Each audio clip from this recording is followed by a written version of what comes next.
Hello, I'm back, and what I have for you today is a book review. Let's get this show on the road on The Mark of Athena by Rick Riordan, the third book of the Heroes of Olympus series. They're back!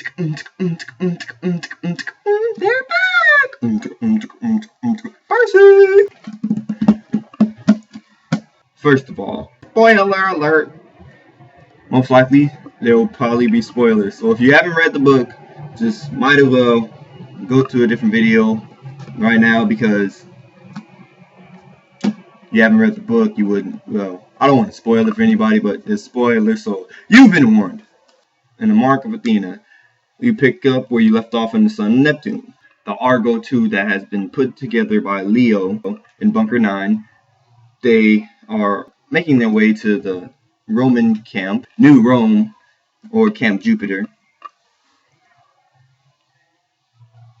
to talk to Percy and to probably persuade him to go with him and infer about the prophecy of 7.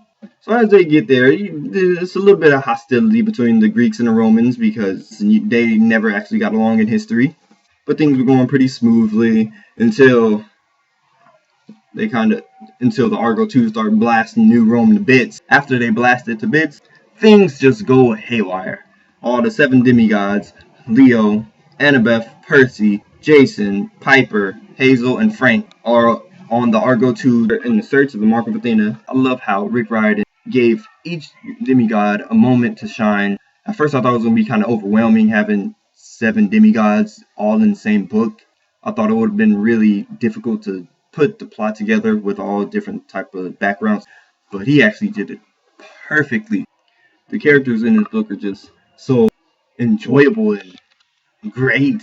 Like, besides Percy, I would have to say my favorite character probably is Leo. And Leo's like the odd man out. There's like 7 of them, and everybody's all coupled up except for Leo. So I kind of feel bad for him because he seems so alone, but he doesn't let his friends notice that. He always has a nice sense of humor. He made me laugh so many times. Leo is a great character. And in The Mark of Athena, he switches perspectives between Annabeth, Leo, Piper, and Percy. They have to stop the giants that are Gaia's son. And even the villains, like the 2 giants, they made me laugh. It's so funny. And they seem like so unbelievable that they wouldn't be villains, because they're not that mean. They're just very different and weird, but different and weird in a good way. And in the book, the character development is like unbelievable. Every person in the story has their own moment. Like, even though Percy is the main character, we already had about 6 other books with him being the focus, so we get to go deeper into other people's backgrounds and their stories and things. But don't get me wrong, there's always room for Percy. Not only do the characters have conflict with the villains, but they also have conflict in between themselves. Like Frank and Leo, they bump heads. Frank and Leo argue and bicker sometimes, and Hazel has to come and break them up.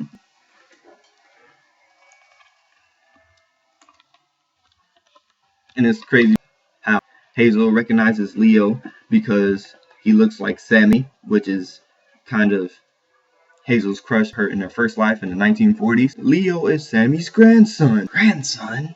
What? Nice curveball, Riordan. What? Didn't see that coming.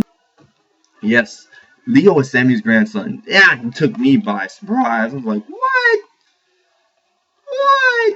What? That was kind of weird, but then seeing how they played that off and everything. And Percy and Jason always bumped heads. A male thing. Who's the strongest demigod on the ship? Him being a son of Jupiter / Zeus. Percy being a son of Neptune or Poseidon. Well, son of Poseidon instead of Neptune. Jupiter instead of Zeus. But you know what I mean. In some parts, it kind of reminded me like of Scooby-Doo. Like Scooby-Doo moments when it was like, let's split up and they go into like 3 different groups. Like that's how the end of the book went. It was one group here, one group there, and then Annabeth was alone. It was very, very, very awesome, entertaining.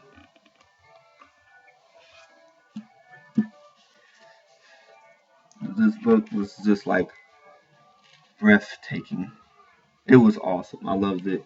It was just Like, whenever you read a Rick Riordan book or a Percy Jackson book, it's just be like, Britney Spears songs come on, especially at the end. Cause I love his endings, but I don't like his endings. They hurt me, cause it leaves you in so much suspense. It's just like, how could you do this to me? Really? Really? So at the end of this book, Athena's statue is right there. They're bringing it up to Argo 2 and about to fly it out of there. But the ground and everything is crumbling around them. And Percy and Annabeth are stuck hanging above Tartarus. Percy and Annabeth are holding hands, and Percy is holding on with only like 4 fingers on the leg, and they keep getting pulled down. And I'm like, what's gonna happen next? What's gonna happen next? Oh, who's gonna save him? Who's gonna save him? Then they start talking funny. I was like, no one's gonna save him. No one's gonna save him. And then the inevitable happens. Well, not the inevitable. They fell into Tarsus together, holding hands, saying, I'm never gonna let you go. I can't live without you. Love that and everything, but why? I can't do that. I need closure. And like every time I read the end of his book, it's just like Britney Spears popping in my head. I know it's weird, but it's in my head. It's just, oops, I did it again. I left you hanging, and you have to wait till next year to find out what happens. So I'm like, oh, he's really gonna do this to me. So I have to wait a whole another year for the House of Hades to come out. Nico D'Angelo. You know, I thought he would be kind of bitter and don't want to deal with Percy after his sister's death and everything. Probably blamed it on Percy, but we'll see in the House of Hades, which is a whole year away. But all in all, this book was just perfect in every way. Like I said, Rick Riordan has done it again. He never fails to disappoint, just fails to give me closure, make you in suspense for the next one. But anyways, that was my review. I hope you liked it. Of course, I gave the book 5 Mega Blasters out of 5. Rick Riordan. It was a glorious book. It was a glorious ending. Next, I'm going to be doing a book review of Insurgent by Veronica Roth. So, stay tuned if you want to see that. It'll be up probably about like Friday or Saturday. So, I'm reading it now. Thank you. Thank you for watching. It has been another fabulous book review for you guys, the people on YouTube. You're awesome. Keep doing what you're doing. I enjoy making videos for you guys. Yes, I do. Anyways, that has been my book review. And it's an awesome book. Read it. It has my highest recommendations. Thank you for watching, and have a nice day.